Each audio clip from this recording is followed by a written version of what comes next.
기도하는 자리에 있는 거 하나님께서 주시는 큰 축복입니다. 여러분, 세상 끝날까지 하나님의 교회와 성도는 기도하는 공동체로 존재하게 될 것입니다. 우리들도 우리 생의 마지막 순간까지 기도하며 하나님의 은혜 가운데 살기를 원합니다. 오늘 예레미야 1장 1절에서 3절 말씀을 읽었는데요.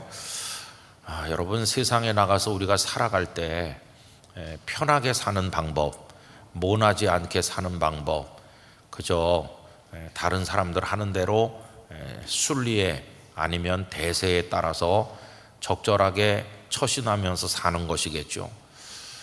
사람들이 어떻게 하는가 가만히 살펴보고 사람들이 하는 대로 따라가면 뭐 그렇게 눈에 띄지도 않고 비난받을 일도 없고 그저 편안하게 한 세상을 살 수 있을는지도 모릅니다.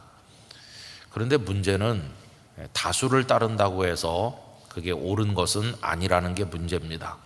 예수님께서 말씀하시기를 넓은 길과 좁은 길이 있다고 하시면서 넓은 길은 찾는 사람이 많다고 그랬죠. 그러니까 다수결로 정한다면 넓은 길로 가야 되는 겁니다. 그런데 문제는 그 많은 사람들이 가는 길로 가다 보면 멸망에 떨어진다는 거, 그게 문제입니다. 우리들이 하나님의 자녀가 돼서 살아갈 때 우리의 목표는 구원받는 하나님의 자녀로 세상을 이기고 승리하는 겁니다. 우리의 목표는 세상에 순응하고 세상이 우리를 환영해주고 또 우리가 거기 적절하게 녹아들어서 세상의 일원으로서 그저 평탄하게 사는 게 목적이 아니고 세상을 거슬러 세상과 때로는 대결하면서라도 하나님의 뜻을 따라 생명의 길을 걸어가는 게 우리의 영적인 과제입니다. 그래서 우리는 다수를 따르는 게 아니라 옳은 길을 따라가야만 되는 것이죠. 옳은 길, 주님의 길을 걸어가야 됩니다. 그래서 찾는 이가 별로 없는 좁은 길을 따라 걷는 것을 기뻐하는 사람, 그가 바로 그리스도인이라고 이야기할 수 있습니다. 여러분, 예레미야도 마찬가지이셨겠죠. 그분은 유다 말기에 사시다가 유다 왕국이 멸망하는 현장에서 눈물을 많이 흘리면서 하나님 앞에 탄식하고 울부짖었던 눈물의 선지자이십니다. 그분도 편하게 사는 방법이 있었겠죠. 다른 사람들이 사는 것처럼 그저 적절하게 말하고 행동한다면 아무도 그를 미워하지 않았을 것입니다. 그런데 그는 그럴 수가 없었고, 그는 동시대 사람들 또 그와 같은 신분에 있는 사람들과는 확연하게 다른 사람이었습니다. 오늘 저녁에 말씀 제목을 그가 다른 이유라고 했는데, 그는 다른 이들과 동일하게 살기를 원하지 않았고 다르게 살기를 원했고 또 다르게 살 수밖에 없었던 사람이기도 하였습니다. 오늘 말씀 1절에 보시면 그를 이렇게 이야기하고 있죠. 베냐민 땅 아나돗의 제사장들 중 hil기야의 아들 예레미야의 말이라. 이 아나돗이라고 하는 곳은 이스라엘 백성들이 가나안 땅에 들어갔을 때 레위 지파에게 48개의 성읍을 분배해 주었는데 그 중에 하나가 아나돗입니다. 예루살렘에서 거리로 따지면 북서쪽으로 약 4km밖에 떨어져 있지 않은 예루살렘하고는 아주 가까운 곳에 있었던 곳이 이 아나돗이라는 곳이죠. 그런데 그 아나돗은 베냐민 지파에게 분배됐던 땅인데 이제 그 땅이 이제 레위 지파에게 나눠지게 된 것이죠. 그래서 다른 지파들은 이렇게 모여서 산 반면에 레위 지파는 이스라엘 전역에 흩어져 사는데 아나돗도 그런 48개 성읍 중에 하나였던 것을 알 수 있습니다. 거기가 레위 사람들이 사는 곳이니까 제사장들도 많이 있었겠죠. 그 중에 한 사람이 hil기야라는 제사장이었어요. 제사장들 중 hil기야라고 할 때 여기 제사장들 중 하는 말은 hil기야를 설명하는 말로 이해합니다. 그럼 여러분, 구약시대 때 제사장은 어떻게 정하는 겁니까? 아버지가 제사장이면 그 아들도 제사장인 거죠. 그러니까 hil기야가 아나돗 땅에 사는 제사장들 중에 한 사람이라면 예레미야의 신분도 당연히 아나돗에 사는 다른 제사장들 중에 한 사람이었다. 그도 제사장이었다는 것을 알 수가 있는 거죠. 자, 그런데 여러분, 우리가 예레미야서를 읽어보면 그가 아나돗에서든지 아니면 예루살렘에서든지 제사장으로 살았다는 얘기는 없습니다. 백성들을 대신해서 제사를 드린다든지 뭐 이런 일을 했다는 이야기는 없어요. 우리는 예레미야를 제사장으로 기억하고 있질 않고 어떤 일을 한 분으로 기억하고 있습니까? 선지자로 기억하고 있어요. 그러니까 그는 많은 제사장들 중에 그 아버지도 제사장이었고 그의 신분도 제사장이었지만은 다른 제사장들처럼 살거나 다른 제사장들처럼 행동한 게 아니고 그들과는 색깔이 다르고 질이 다른 인생을 살았는데 선지자의 외로운 길을 걸어갔다는 거예요.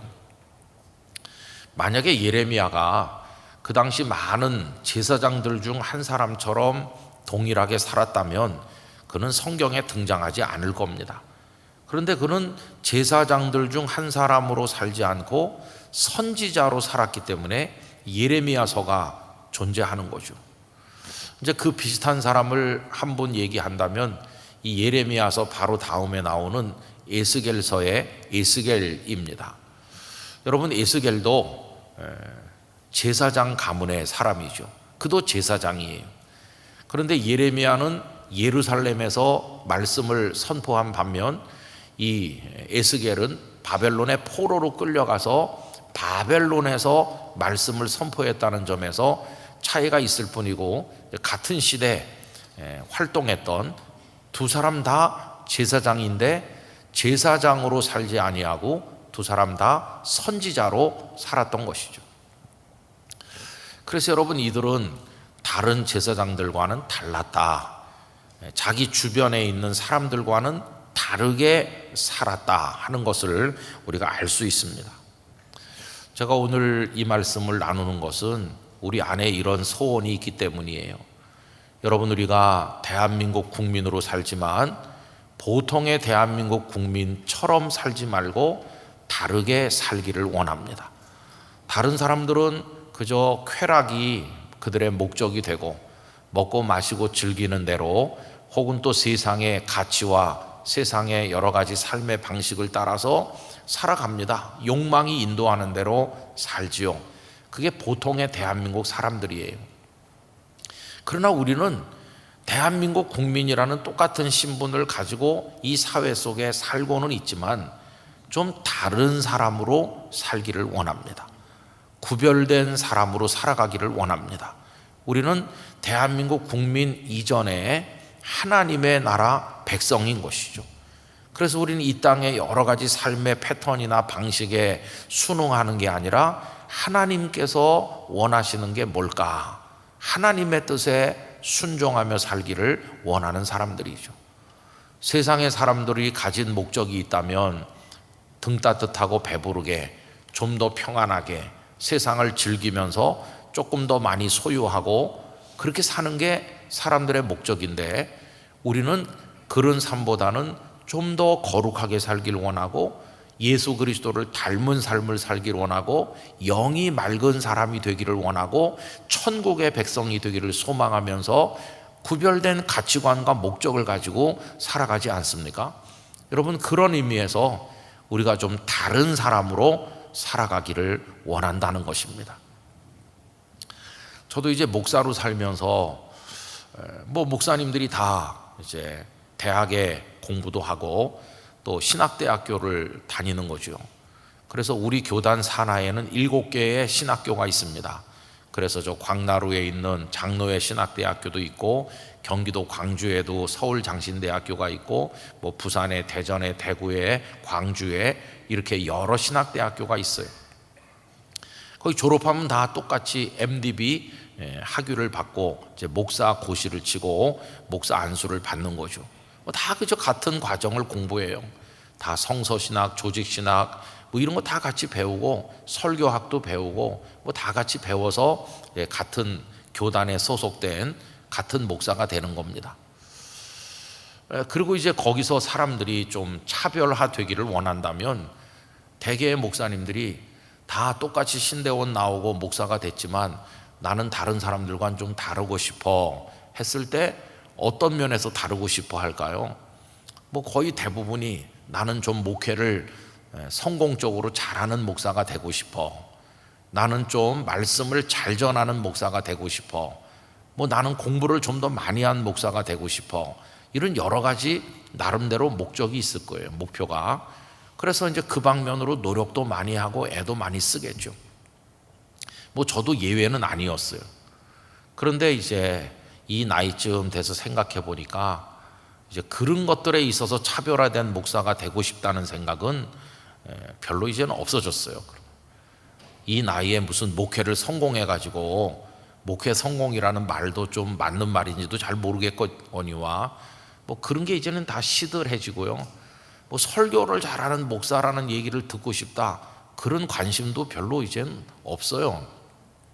그냥 이제는 점점 어떤 면에서 차별화되고 싶으냐 하면 하나님과 통하는 목사가 되고 싶다, 그런 생각이 더 많이 드는 거예요.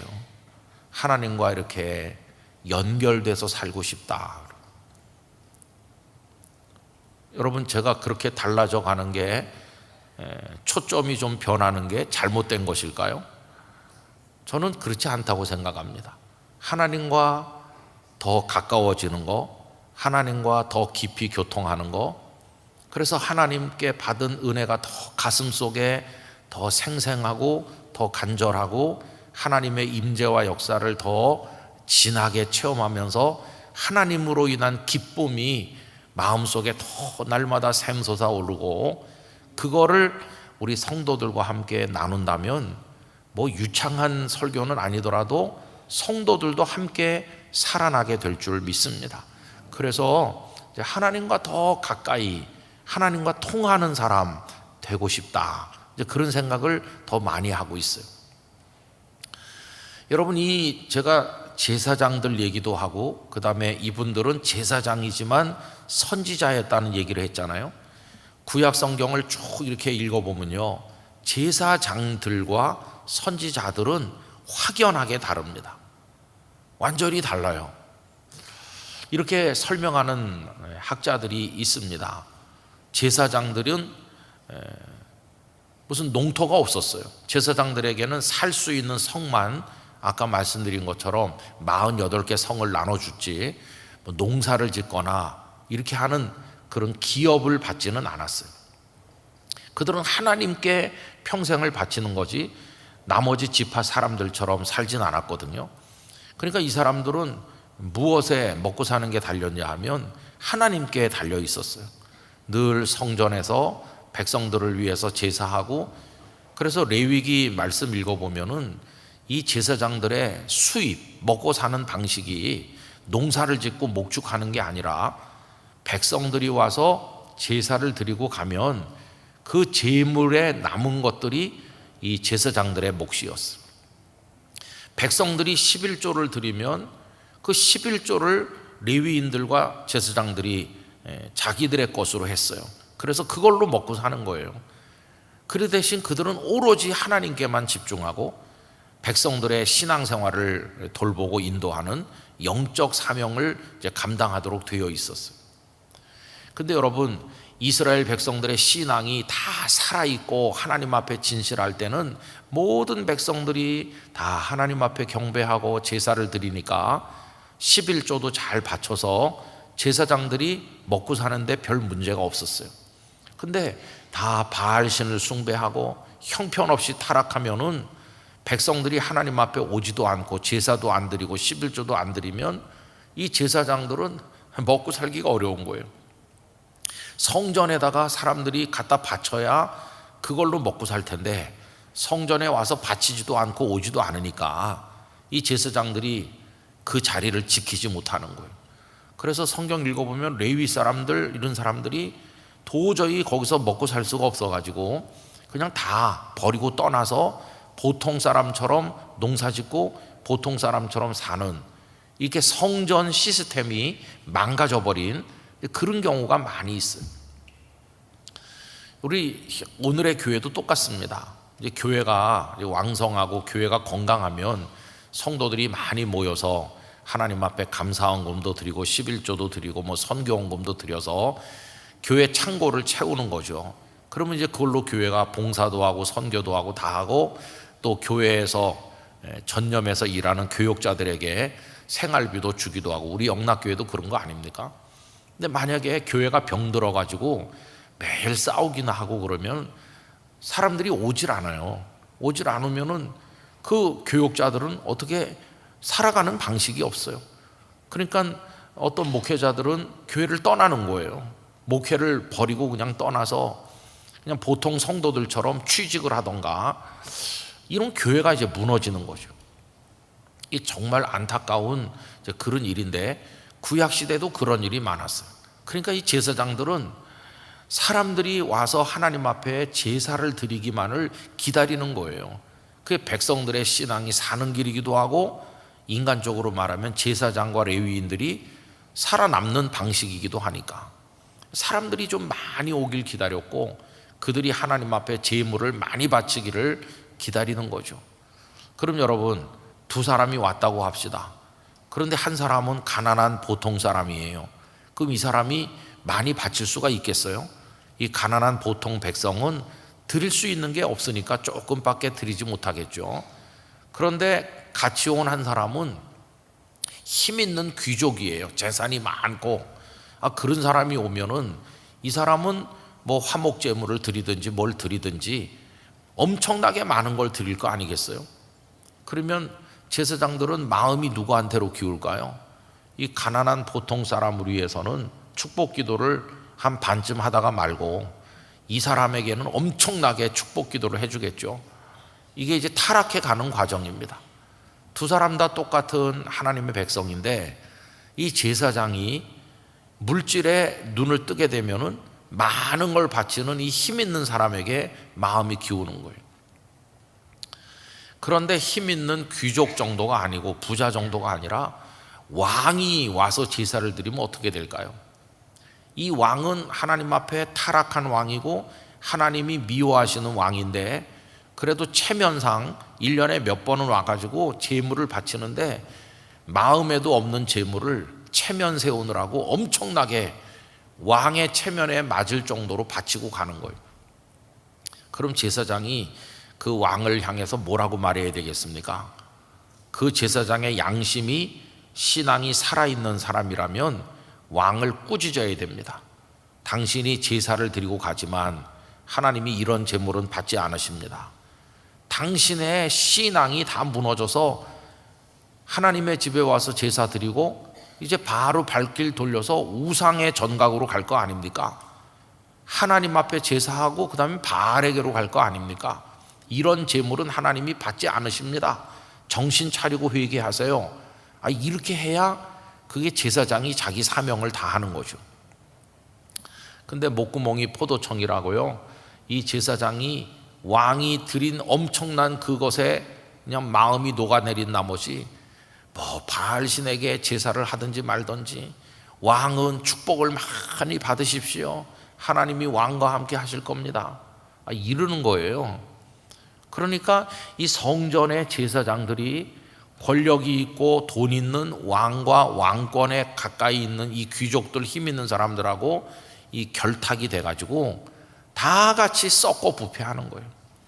왕도 부패했고 힘 있는 사람도 다 타락했고 다 향락을 따라 살고 하나님의 율법을 버리고 그냥 엉망으로 살고 우상 숭배하고, 그러다 가끔 와서 성전에다 뭘 많이 주고 가니까 제사장들은 그들과 그냥 짝짝꿍이 돼가지고 하나님의 말씀을 제대로 말해주지도 않고 다 같이 타락하는 거예요.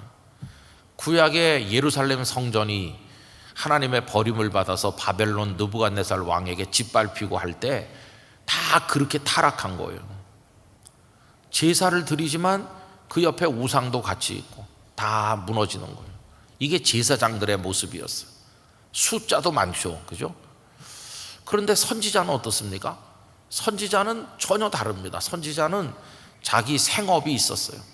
아모스 같은 사람은 목축도 하고 뽕나무도 재배하고, 엘리사 선지자도 직업이 있어가지고 12결이 소를 모는 다 자기 직업이 있는데 어느 날 하나님께서 부르셔가지고 내 말씀을 가서 전해라. 이런 이들이 선지자예요. 그러니까 선지자들은 성전에 와서 누가 바친 걸로 먹고 사는 사람이 아니에요. 이 사람들은 성전과 무관하게 마치 제야 인사처럼 있는 사람들이에요. 그러니까 이 사람들은 그들에게 의지해 살지 않기 때문에 권력이 있는 사람이든지 누구를 향해서 언제든지 신랄하게 하나님의 말씀으로 책망하는 거예요. 당신들 회개하시오, 이렇게 하는 거죠. 여러분, 똑같은 영적 지도자라고 하는데 제사장들은 타락한 왕을 축복하면서 거기 결탁해서 살고, 선지자들은 타락한 왕을 책망하고 그러는 거잖아요. 그러니까 이게 얼마나 다릅니까? 그러니까 구약 시대에 보면은 제사장 계급은 다 그런 건 아니지만은 그 사회 기득권층 권력 있는 사람들이 제사장들은 이렇게 세워주고 잘해주고 같이 짝짝꿍이 됐어요. 근데 선지자들은 밤낮 듣기 싫은 얘기하고 하나님의 말씀인데 회개하라고 그러니까 선지자들은 늘 미움을 받는 거예요. 구약시대 때 권력층에게 미움을 받지 않았던 선지자들은 불과 몇 명 안 됩니다. 다윗 시대 때 나단 선지자 같은 분은 뭐 그렇게 미움을 받지는 않았지만은 대부분의 선지자는 다 그 기득권 계층에게 미움받다가 다 순교하고 감옥에 가고 얼마나 고통받았는지 몰라요. 근데 예레미야 선지자도 그렇고 에스겔도 그렇고 다 그런 분들이죠. 그래서 이들은 자기가 제사장이지만 그 제사장 속에 속해서 그들 중에 한 명처럼 살지 않고 따로 나와서 선지자의 외롭고 고독한 길을 걸어간 거예요. 그들처럼 하지 않고 그들과는 다르게 자신들의 인생을 하나님 앞에 바쳤어요. 그래서 예레미야는 우리가 제사장의 신분을 가졌지만 평소에 제사장 예레미야 이렇게 말하지 않고 선지자 예레미야라고 하는 거예요. 에스겔도 제사장 에스겔이라고 하지 않고 우리는 그를 선지자라고 그렇게 말하고 있잖아요. 이게 그들이 다른 삶을 살았다는 걸 보여주는 거예요. 그럼 여러분, 제가 우리도 다른 사람으로 살길 원한다고 그랬는데 예레미야나 에스겔이나 이런 분들이 다른 사람들과 어떻게 해서 다를 수 있었을까? 다를 수 있었던 비결이 뭐냐? 이렇게 물어보면 뭐 특별히 재주가 뛰어나다든지 그들이 워낙 똑똑하다든지 말을 잘한다든지 뭐 그래서 하나님이 특별하게 쓰신 게 아니에요. 여러분, 성경 어딜 읽어봐도 뭐 예레미야가 남보다 뭐 잘생겼다든가 무슨 뭐 훌륭하다든가 공부를 많이 했기 때문에 하나님께서 그에게 뭐 이렇게 이런 거 일절 없어요. 그가 어떻게 다른 사람들과 다르게 하나님의 사람으로 살 수 있었나? 딱 하나예요, 딱 하나. 그게 뭐냐 하면 하나님께서 그에게 임하셨기 때문이에요. 그래서 그는 다른 사람이 된 거예요. 만약에 하나님께서 예레미야에게 말씀으로 임하지 않으셨다면 그도 그냥 아나돗의 다른 제사장들처럼 똑같이 살았을 거예요. 그런데 그가 거룩한 길을 걸어가는 구별된 사람이 될 수 있었던 단 하나의 이유는 그가 훌륭해서가 아니라 하나님께서 그에게 임하셨기 때문이에요. 여러분, 오늘 말씀 2절을 보시기 바랍니다. 오늘 말씀 2절에 보시면 아몬의 아들 유다왕 요시야가 다스린 지 13년에 그 다음에다가 줄을 치시면 되는데 여호와의 말씀이 예레미야에게 임하였고, 할렐루야. 그 중에서 가운데 것은 빼고요, 여호와의 말씀이 임하였다 그랬는데 이렇게 간추려서 읽을 수 있어요. 여호와께서 임하셨다. 하나님이 임하시면 그 사람은 남과 다른 사람이 되는 줄로 믿습니다. 하나님이 임하시면 구별되는 거예요. 그때부터. 여러분, 사울이 바울이 되셨는데 이 사울도 예루살렘에 사는 대제사장이나 바리새인들이나 백성의 장로들과 다를 바가 없었어요. 그도 그들 중에 한 사람처럼 예수님을 핍박하고 예수님을 믿는 사람들을 잡아오고 그런 거예요. 다 그들처럼 했어요. 그런데 어떻게 그가 그들 속에서 빠져나와 바울이 될 수 있었나? 다메섹으로 가는 날 주께서 그에게 임하셨기 때문이에요. 그래서 오늘 저녁에 제가 우리 성도님들과 나누고 싶은 기도 제목은 바로 이거 하나예요. 주님, 우리에게 임하여 주시옵소서. 그래서 나를 이 타락한 세상에 사는 이 지구촌의 많은 사람들 중에 하나가 되지 않게 해주시고, 하나님이 임하는 사람으로, 하나님과 연결된 사람으로, 구별된 사람으로 살게 도와 주시옵소서. 이 밤에 기도하는 게 그거예요. 내가 어떻게 좀 더 훌륭하고 똑똑한 사람이 돼서 남들과 다르게 살까, 이렇게 나로부터 출발하는 인본주의적 생각이 아니라, 나도 그들과 똑같이 연약하고 보잘것없는 죄인이지만 하나님께서 은혜를 주셔서 나에게 임하신다면 내가 구별된 하나님의 사람 될 줄 믿습니다. 나에게 임하여 오시옵소서. 그거를 오늘 저녁에 기도하길 원합니다. 여러분, 에스겔서 말씀을 제가 자주 말씀드렸는데, 에스겔이 포로로 잡혀가서 거기 있을 때 어느 날 하늘이 쫙 열리면서 하나님의 영광이 에스겔에게 나타났잖아요. 하늘이 열리면서 하나님의 영광을 그가 보게 되잖아요. 그게 은혜인 것입니다. 우리에게도 하나님의 하늘이 열리는 은혜가 임하기를 원합니다. 하나님이 은혜로 임하는 거예요. 그래서 우리가 어디 있든지, 에스겔은 바벨론 포로 거기서 하나님의 은혜를 입었다면 우리 각자가 있는 곳에서 하나님의 은혜를 입을 수 있다고 믿습니다. 사모하면서 하나님과 연결된 성도가 되기를 원하는 것이죠. 이번에 조금 시간을 가지고 있으면서 제가 A.W. 토저 목사님의 글들을 좀 읽었는데요, 그분이 진짜 성도는 가짜 성도와 뭐가 다른지 여러 가지로 얘기를 하시면서, 진짜 성도는 늘 하나님을 생각한다. 늘 하나님을 생각한다고. 늘 하나님을 생각한다는 게 너무 평범한 말인 것 같았는데 그게 이번에 좀 다르게 느껴지더라고요. 뭐 기차를 타고 우리가 여행을 하든지 뭘 하든지 뭘 할 때 우리 눈앞에 있는 일만 바라보고 거기 도취되는데 하나님을 많이 생각하는 거예요. 24시간 중에서 하나님을 생각하는 시간을 늘려가는 거죠. 그래서 하나님은 지금 나를 어떻게 보고 계실까? 하나님을 생각하면서 마음 깊은 데서부터 우러나는 은밀한 기쁨을 맛을 보는 거고, 아, 내게는 하나님이 계시지, 나는 하나님의 아들 딸이지, 하나님이 기쁨이 되는 거예요. 하박국 3장 17절 18절에 내가 여호와로 인하여 즐거워하며 나의 구원의 하나님으로 인하여 기뻐하리로다. 여호와는 나의 힘이시라. 이렇게 하는 것처럼 하나님을 많이 생각하는 거죠. 우리의 관심을 끄는 게 얼마나 많은지 몰라요. 더군다나 요즘처럼 올림픽이라도 열리면 아침에 눈 뜨자마자 메달 땄나 그러면서 그거 먼저 들여다보게 되는 거죠. 그런 관심을 우리 다 부인할 수는 없어요. 뭐 누구나 다 그건 같은 거예요. 우리나라 축구팀이 월드컵에 나가면 이겼나 졌나 나중에 보는 게 아니라 밤에 잠도 안 자가면서 다 그런 생각이 왜 없겠어요? 다 있어요. 있지만 이제 그런 세상에 대한 관심은 조금 더 내려놓고 하나님을 생각하는 시간을 많이 가지고, 하나님을 생각한다는 것은 하나님의 말씀을 자꾸만 되새김질 하듯이 늘 생각을 하면서 이렇게 하는 거예요. 그렇게 하면 하나님을 간절히 사모하는 사람이 되는 거죠.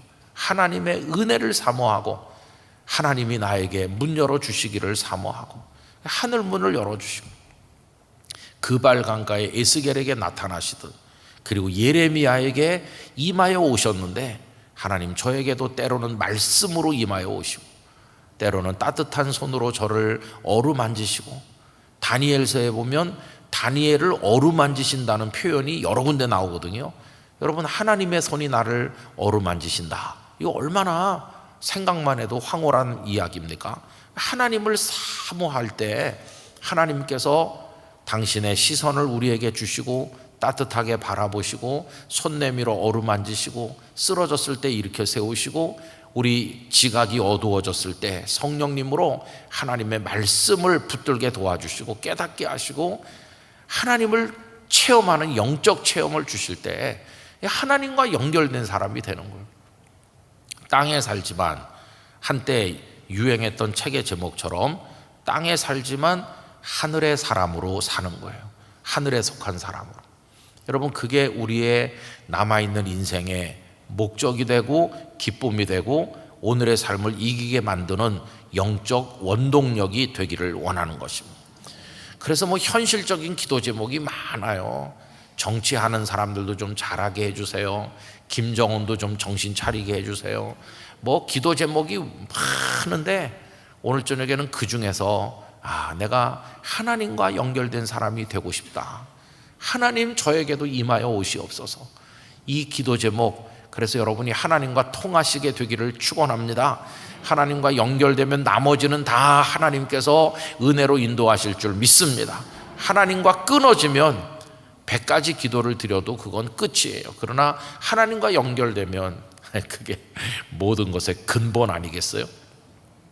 그래서 우리 목사님 기도를 인도하실 텐데 이 밤에 하나님 저의 영혼도 활짝 열어주시고 하나님 은혜의 하늘문도 열어주시고 하나님 저에게 임하여 오시고 예수님의 제자들이 오순절 다락방에서 성령님으로 충만했다는 게 하늘과 연결된 것이에요. 하나님의 영으로 충만하니까 세상을 이기는, 세상에 동화되는 게 아니라 세상을 극복하는 그리스도인이 됐잖아요. 그렇죠?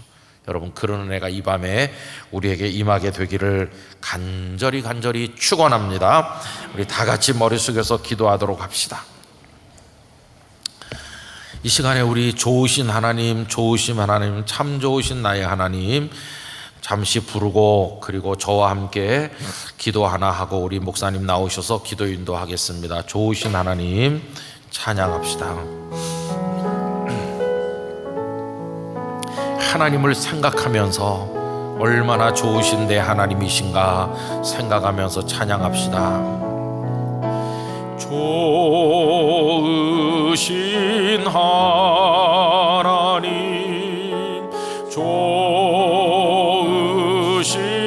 하나님, 참 좋으신 나의 하나님.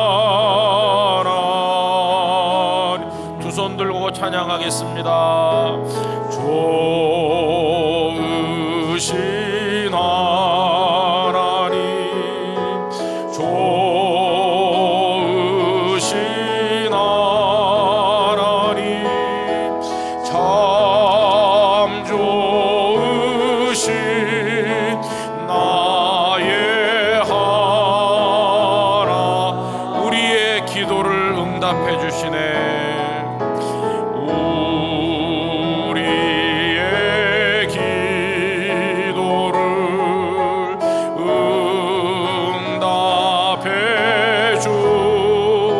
참